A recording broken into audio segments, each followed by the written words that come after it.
this computer. Perfect.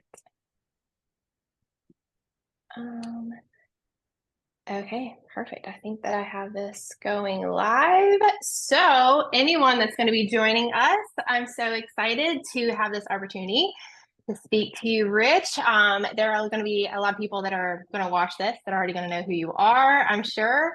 But for a short recap of folks that are, oh, here, hang on. Let me actually turn this down real fast. So sorry.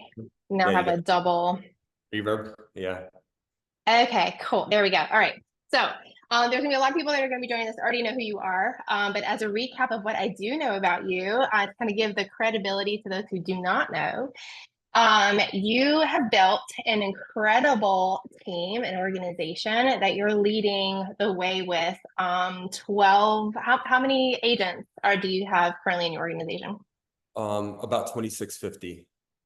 That's incredible. That's mind blowing. And I know that I read a statistic that you, or a stat that you have that is that you've done 12,000 transactions typically annually in about 15 countries. Do you know Yeah. this, or is that about correct? No, I think we're in 14 countries, but we're doing about 1,380 transactions a month. My gosh. Okay, At 13. least this year's been an up year for us. Yeah, Not because it's been an up year, just because our growth has more than offset the market conditions, frankly. that's amazing. All right, so that's honestly mind blowing. I don't even know how you do it. So fun fact: before we hopped on here, I think that you work 9 hours a week, and you're really Yeah. focusing on family time. Was that a big component to you wanting to grow this? Kind of walk me through what I don't want to say your end game was, but why you wanted to work so hard in the beginning to be where you are. Yeah. No worries. Well, I mean, basically, we needed enough inertia to fight gravity, so we worked our tails off really for years. I'm 26 years in this business. Well, since I turned 40, so I've been at EXP for 7 years, over 7 years. And, we had to really, really start to get the word out that, teams are something that you're supposed to graduate, and that's where you graduate is into an organization. So we were trying to get the messaging out, and we worked really, really hard. And once something has some momentum, you can then start to adjust yourself. And I got down to where right now I'm working Tuesdays, Wednesdays, and Thursdays from 9 to 1:30. So I can most of the time I can have breakfast with my wife in the morning, and I can always pick up my kids from school. And that works really well because I was probably wasting a lot of time with hard work instead of critical thinking and tactical strategies. And then the other part is, when you develop people around you that have such different talents and some the same, you become more irrelevant. And I'm as irrelevant as I've ever been. And that's great for a schedule, you know. Right. It's great. It's great in every way. I mean, I guess if your ego is still choking you out, then it's not great. But I don't want to be seen. Most people should not know who I am at all. I hope you don't know who I am. There's definitely other people to follow. Oh my gosh. Well, just having that freedom and you said I know irrelevant in the most positive way possible, but you're the most relevant in your kids and your wife's Yeah, life right now. You're being the most present, and that was the goal, I'm sure, to get to this point was yeah. to be able to be in that number one space there. Well, Definitely you know, goals for sure. well, like a lot of these gurus on social media, which is why I got off a couple of years ago, are always trying to show you how to make more money, even if they're not making more money. And Hmm. they're constantly moving the goalposts because of their spending, their lifestyle, their identity toward work. And I had a very clear mile marker when I first started this was to be able to show people how to build wealth, how to make 7, 8 figures a year, and then show them how to leave. Because honestly, it's hard to walk away from, forward progress. But if you hit the mile mark, like go live a life. So Yeah. I needed to show that as an example, and then also, keep myself accountable and make sure that I wasn't falling victim to, this endless pursuit of wealth building. So, I dropped my hours down to 20 about 2 years ago. And then now I've dropped it down to Tuesday, Wednesdays, and Thursdays. I'm probably 7.5 hours on average. And frankly, I could probably cut off 2 or 3 of those hours and run this company and grow with 5 hours of talking to the right people and doing the right things, I think. That's wild. That's wild. So, yeah. So to touch on a point that you just said, and then I want to kind of go back to the beginning. So something that I've for so long been like on my soapbox about is surrounding yourself with people who do have those same dreams, aspirations, and want to emulate the life that they have. And you're one of those people that get it, that it's not just chasing after the monetary, tangible items, it's chasing after the time that you can spend with your family and watching them grow and experiencing life with them instead of always chasing after the dollar and then never being satisfied whenever you get to that point. I think a lot of people do get lost in that transition and or either A or B, they don't set themselves up to be able to have that moment with them. It Yeah. seems like you've kind of cracked that code and figured it out. What did it look like, I guess? So obviously your life now is amazing. What did it look like to get to that point though? I mean, you said you've been with EXP for 7 years. Prior to that, like what was it like for you grinding it out every single day to Yeah. get to this point? Yeah. By the way, I just want to make it very clear. My life is amazing right now, right? Like we all have peaks and Yeah. valleys. Like now, it's kind of smooth sailing, right? We don't have any financial problems anymore in this lifetime, right? Mm, So that's a big pressure that's a reliever, huge. especially if you're the sole provider, right? So, but my life is just like your life and like everybody listening to, like it ebbs and flows, right? Yeah. So yeah, I dropped out of college because I had the attention span of a bug, and I became a real estate appraiser thanks to my dad. It was either that or do manual labor. So this felt like a much better option. Yeah. You know, for some reason at 47, I'm doing more manual labor than ever before on these projects. But anyway, and then I got my appraisal license and I was doing that. And every time I pulled up into a driveway, somebody had a big body Mercedes and I was driving a Mm, Tacoma. And yeah. which, by the way, is what I drive today. Just for the irony of that statement, I didn't think about that. But anyway, the point is that I was on the wrong side of the deal. I was on the liability side, all the education Mm, side, and everybody else was making 2, 3, 4% on broker and deals. So I was like, I got to get on the other side. So I got my license in 2005 here in North Carolina. I'm in South Carolina now, Greenville. But in North Jesus. Carolina, I got my license and I went to Remax and I became the top team there at Remax and just continued to try to outpace last year. I never really knew who was around me. I didn't pull ranking reports a lot, but Right. sold 50 houses in a year. I wanted to sell 60 and I didn't want to sell 90. I wanted to grow slow and I Mm, wanted to grow consistently. So I did that. And I found myself getting pitched on EXP about 40 and I was doing the math and I'm like, look, if I continue to save the way that I'm saving right now, I'm going to miss the finish line. It's not going to happen. mm, So I wanted to take a big chance because not taking any change was probably the riskiest move. So I wanted a less risky move, which was to take a risk. So I joined EXP and I started to call agents that were in my productive bubble, so selling a little bit more, a little less than I am. And I started pitching them the fact that, they're renting their careers like tenants. They're not in mm. alignment with what they're preaching in the world. And neither was I. And now we finally have an opportunity where we can do that. And some of them told me where to go, and some became very rich and came over here. And and then I've been pushing. So then I have to learn a new skill set, which is how to attract agents. And I'm not very good at attracting agents because I turn off as many people as I turn on.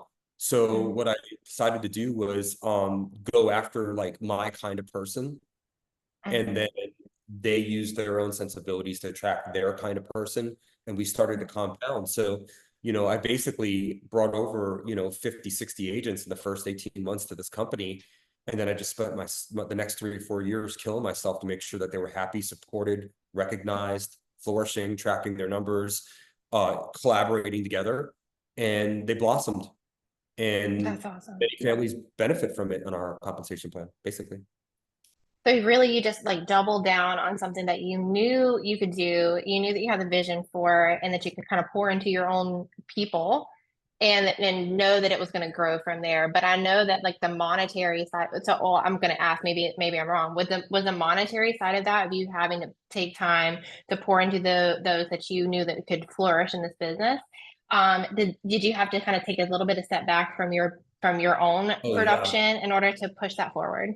Well, I couldn't afford to.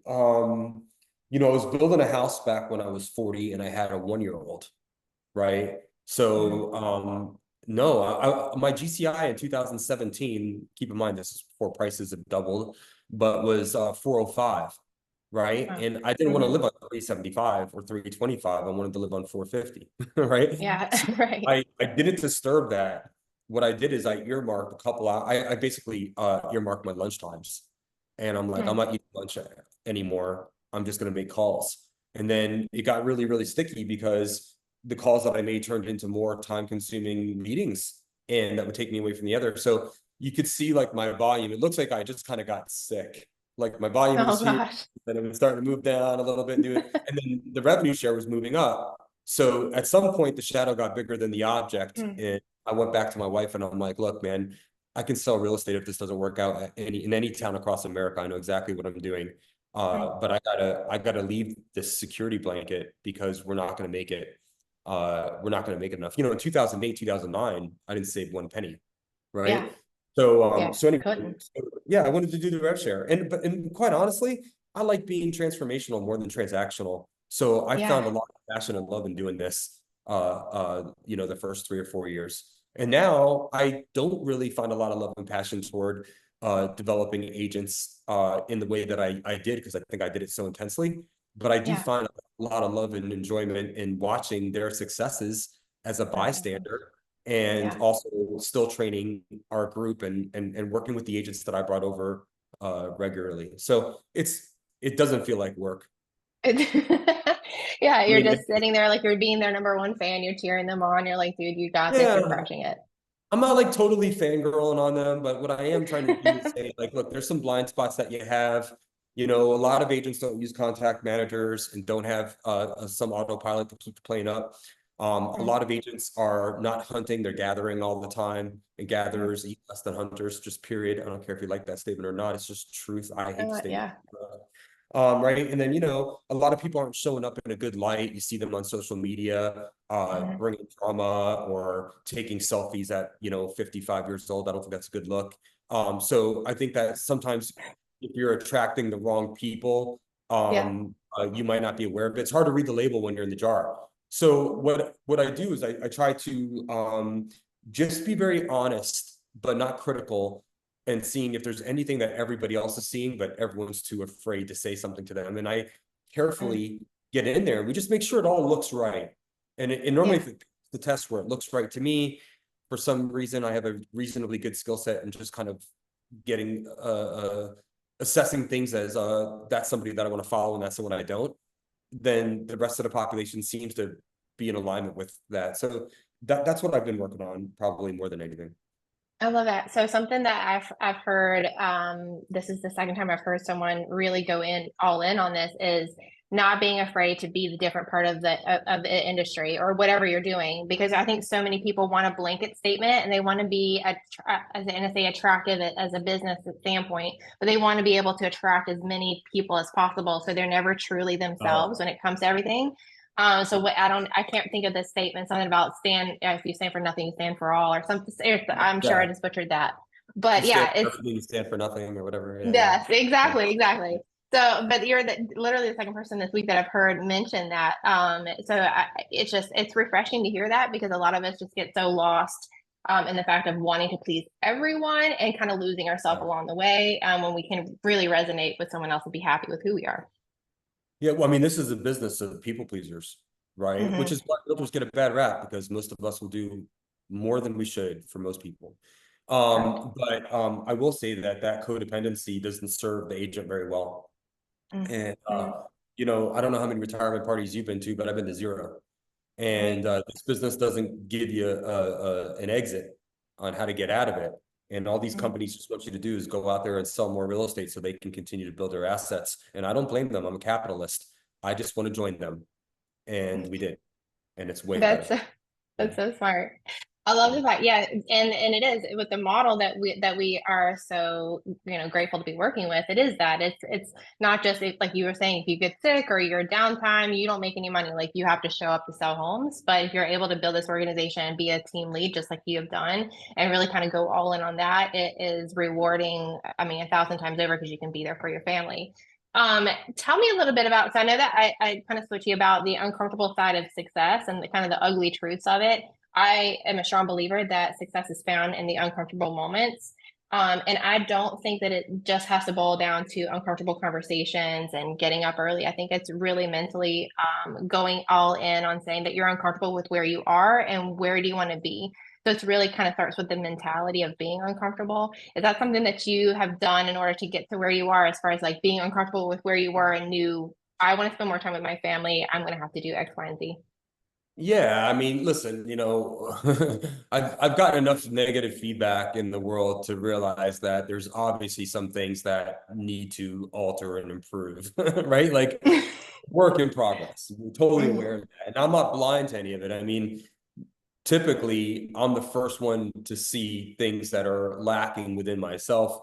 So I was probably too honest with myself, to be honest with you. I mean, Jessica, I mean, like, you know, I'm not ever posturing that I'm doing something that I'm not. I think that's what most of the world is doing, and I don't respect I that. agree.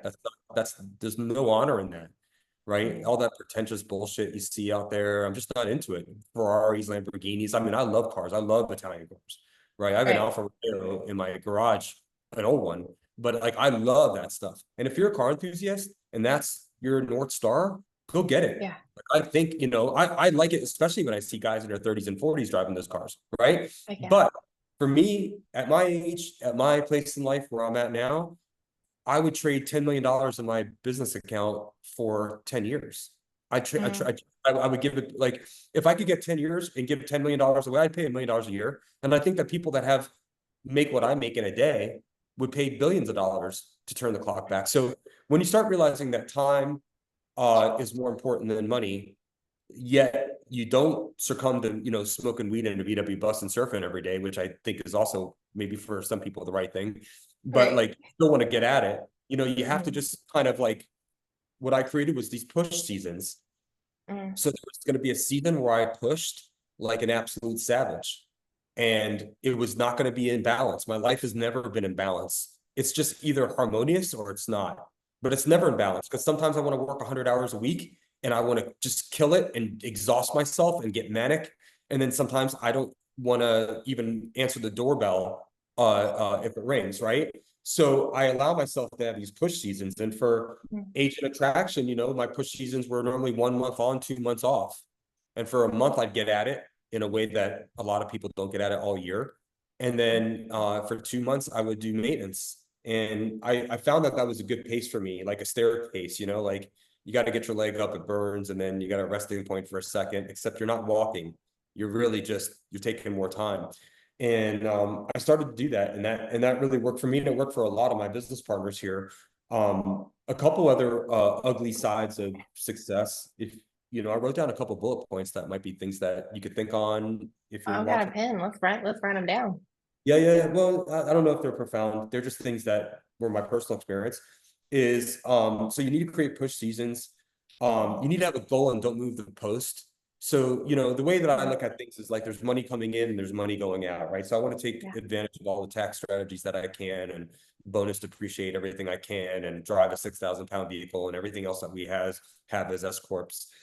Because I'd rather have a depreciating asset than pay it all toward IRS without any knowledge or skill set there. So, having an exit, understanding money is something that most of us didn't learn, Mm. especially in a socioeconomic climate that I grew up in. Nobody had anything to sort through. So, Right. so kind of understanding how you're going to retire and talking to a fiduciary or a financial advisor would be important. And once you figure out what that is, so let's just say that you have to have $4 million in the marketplace to pull 4% out. That's the golden rule. You can't be any more conservative than say you'll get a 4% return, right? So anyway, so that's 160,000. You're not touching principal. That's without Social Security. That's without getting into any principal in old age, right? Mm. So if that's and it's a much less number. So if you don't have $4 million in the bank, don't panic at all. But like if that's the number, once I hit four, why would I ever go for five? Like Mm. we're good. Unless I Yeah. just want to donate all of it, which by the way, Sure. super attractive, but it comes at the cost of me spending time with my kids. It comes at the cost of Mhm. some other things that I'm not so negotiable on. So have a mile marker, meet it, and then reevaluate. Another thing is you should always focus on growth and then just delegate every single other thing out there. I mean, Mm, there is, I'm like a horse with blinders on. I'm like, look, I need to talk to agents that are more talented than I am mm, about business. And you have to take off your real estate hat and stop talking to me like I'm a technician, because I'm not. I'm an mm, entrepreneur. I have an entrepreneurial conversation. And that might be uncomfortable for you because you've been dodging in your head for a long time, but it's going to be even more uncomfortable at 67. Right. So, right, like, right right. now. Okay. So I want to have an entrepreneurial conversation with people. And if I have enough of those conversations and I live by example, I have the Mhm, actual proof that I did it, and that I have a true earnest care in helping them achieve that, I believe most people will give it a shot, because there's mm. really not any places where it doesn't look good. Right? Like Yeah, normally on the side, the backside. So it's not a hard, we're not selling like yeah. really stuff. So and then you work Mm, with them, and we track our goals. Like I wear an Oura ring. I know how I slept last night. I know how many steps I walked, so we track everything. And it's not any sexier than that. It's not like a magician with a white elephant on your yard and 25 people coming out of VW bug. There's no magic secret here. I mean, the right. magic is probably inside you, and then the public is the mirror. And if the mirror is not Mm, showing you what you think you have inside, we need to reevaluate, what are you putting out there. And mm, a lot of people put things off, and a lot of people wait for something to happen, for life to come to them.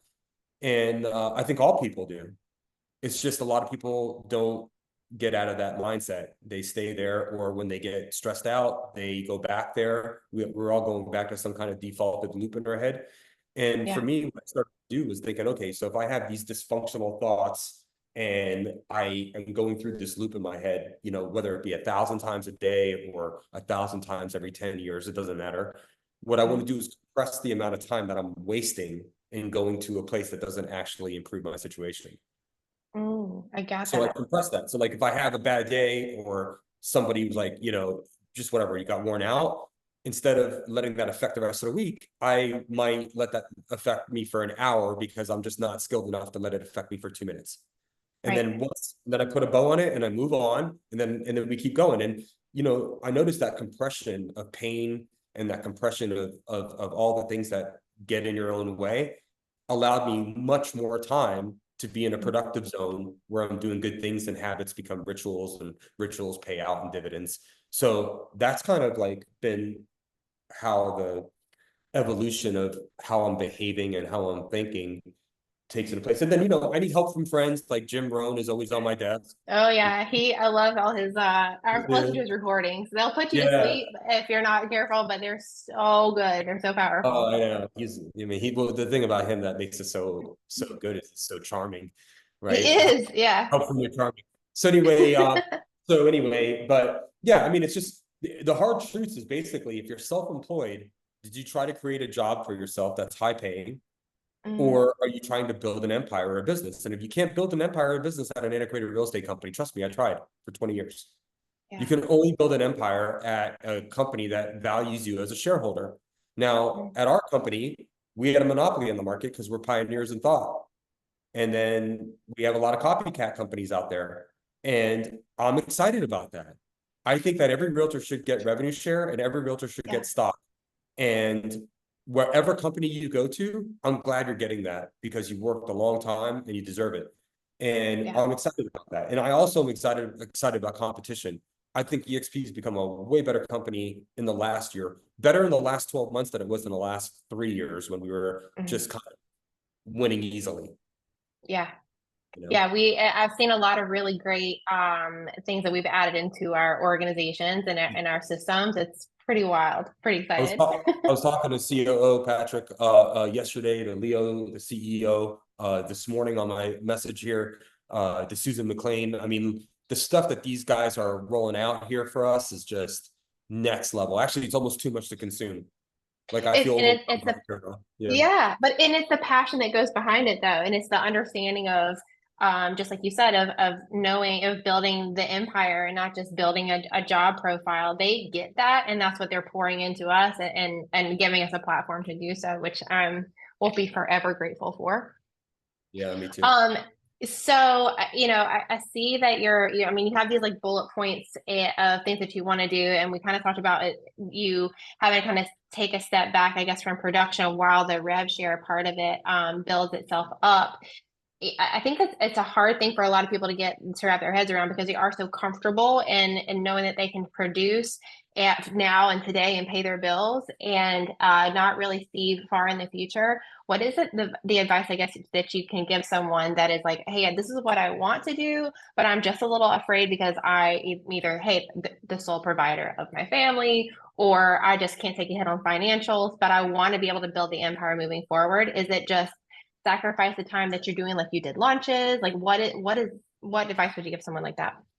I mean, listen, I'm not big into motivation because motivation is like adrenaline. It's just so short-lived, right? Yeah. If Hmm. motivation was enough, these gyms would be full in March. Okay. Right, So right. so so basically, this is gonna sound brutal, but it's a brutal conversation one needs to have with Yeah. themselves before they jump off a cliff. Okay. Yeah. And you got to ask yourself, am I the kind of person that chokes or am I the kind of person that doesn't choke?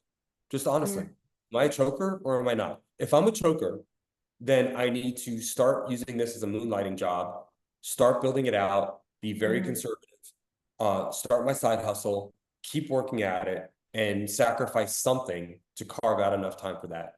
Okay. mm, That's just that. If I know I choke sometimes, then that's what I got to do because I cannot risk my income. Okay. mm.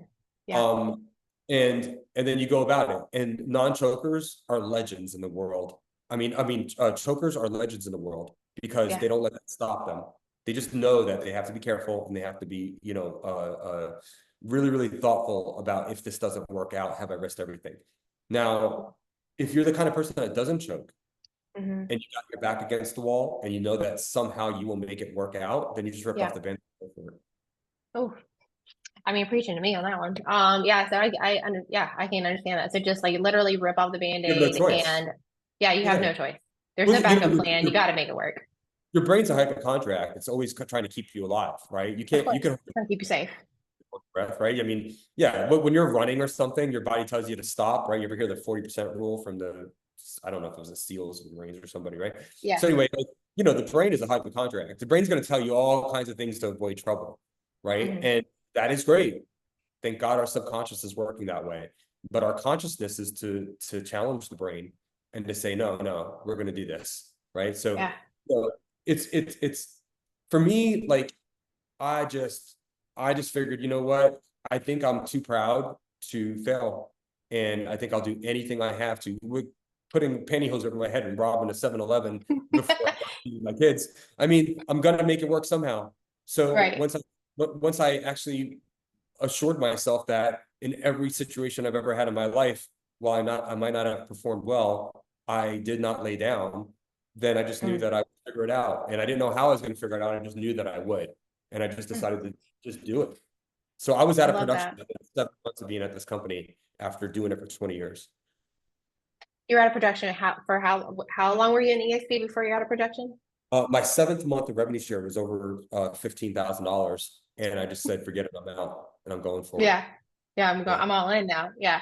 And I think too, having an example, well, you proved it to yourself already. And I'm sure you had an example along the way that said, hey, I can do this. And you saw that it can be done. And you're like, okay, well, obviously if they're doing it, I know that I can. And then you just bet on yourself all in and made it happen. You got to be able to say, Jessica, if Rich Tomasini, with his skill set and his disposition and his nature, can do this, I can do Mhm. this too. You have to Mhm. have a little bit of like pride and say, Yeah. if Brent Gove can do this, I can do this. And if I'm only half as good as him, well, then great. I'll only Be a make multimillionaire. No, six but to $7 million a year, right? Yeah, whatever. right. Yeah. No, yeah, exactly. Still made the mark there. That's incredible. I feel like I could take up hours of your time, and I know you're well, you're a very busy man because you are intentional about being with your family. So I'm definitely not going to take away from Yeah, that. no worries. I have one last minute for you. Is there anything that you want to leave us with as far as I know that you're not into the motivating because it wears off, but is there anything that you can speak for yourself that keeps you going every day that you're like, okay, this is my why, and maybe it can help motivate somebody else. I mean, honestly, I don't think any of us ever test ourselves. we always stop too soon. We never go to Mhm. fail. Maybe you do in the gym, or maybe you do sometimes in a game or something like that. But most of the time, we're leaving something on the table. And I just got to a point where I just wanted to see what I could do if I didn't do that. And Mm. so, I mean, yeah, is there a why? I wanted to, I want to look after my parents and my in-laws and, you know, and my kids and all that stuff. And, I want my wife to have whatever she wants, really, frankly. I mean, she doesn't ask for much, so whatever she wants. Mhm. So that's all great. And I worked hard for that. And I had to remind myself during the doubts and the bad days on that. But ultimately, it was more of like a search from within. Like, what really am I? Like, do I even really know if I can do this? I mean, if I can, I'd like to know. And if I can, Yeah, I'm not going to hate myself, but I just want to know. but you tried. I love Yeah, that. yeah. I So you mean, just, yeah, give it a shot. We'll see. Yeah. I Doesn't mean love I can it so do good much. things. It just means that I'll probably give it a shot. Yeah. Yeah. And like you said, there's always something that you could fall back on, but that wasn't an option at that point. So I Right. love that. Right. Um, Thank you so much. Yeah. Really, truly. I want to do this again, take up more of your time later on. I'm sure, I don't know if you and your wife are going to EXP Con, but if so, we'll see you there. Uh, I'm gonna miss it Not this this year. time. That's Oh I man. grew, I grew up in Miami. So I'm gonna probably miss it this time. And my wife's birthday is October 17th, which is Oh, yeah. sort of got some plans on that. So, but anyway, Fun. yes, Jessica, I'd love to collaborate anytime. Let's Okay. do it. All Thank right. you so much. I appreciate you. Thanks. All Nice right, to. bye. Bye.